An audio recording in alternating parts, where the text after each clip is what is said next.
ಈ ವಿಷಯ ತುಂಬಾ ಶಾಕಿಂಗು ಮತ್ತು ಬೇಜಾರು ತರುವಂಥ ವಿಷಯ. ಹೌದು, ಎಲ್ಲ ಕ್ರಿಕೆಟ್ನ ಫಾರ್ಮೆಟಿಂದ ರವಿಚಂದ್ರನ್ ಅಶ್ವಿನ್ ಅವರು ಇವಾಗ ತಮ್ಮ ರಿಟೈರ್ಮೆಂಟ್ನ ಅನೌನ್ಸ್ ಮಾಡಿದ್ದಾರೆ ಅಂತ ಹೇಳಬೇಕು. ಹೌದು, ಟೀಮ್ ಇಂಡಿಯಾದ ಒಬ್ಬ ಒಳ್ಳೆ ಸ್ಪಿನ್ನರ್ನ ಇವಾಗ ನಾವು ಮಿಸ್ ಮಾಡ್ಕೊಳ್ತಿದ್ದೀವಿ ಅಂತ ಹೇಳಬೇಕು. ಹೌದು, T20 ವಿಶ್ವಕಪ್ನಲ್ಲಿ ಇವರು ಪಾಕಿಸ್ತಾನದ ವಿರುದ್ಧ ಕೊನೆ ಬಾಲ್ನಲ್ಲಿ 4 ಹೊಡೆದಿರೋದನ್ನ ನಾವು ನೆನೆಸ್ಕೊಳ್ಬೇಕಾಗುತ್ತೆ.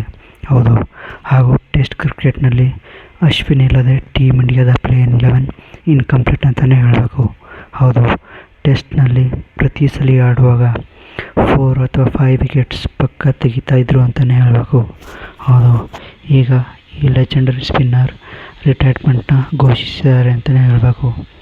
ಇನ್ನು ನಾವು ಇವರನ್ನು ಕೇವಲ IPLನಲ್ಲಿ ಮಾತ್ರ ನೋಡ್ಬೋದು. ಹೌದು, ಅವರ ತವರಿನ ತಂಡವಾದಂಥ ಚೆನ್ನೈ ಸೂಪರ್ ಕಿಂಗ್ಸ್ನಲ್ಲಿ.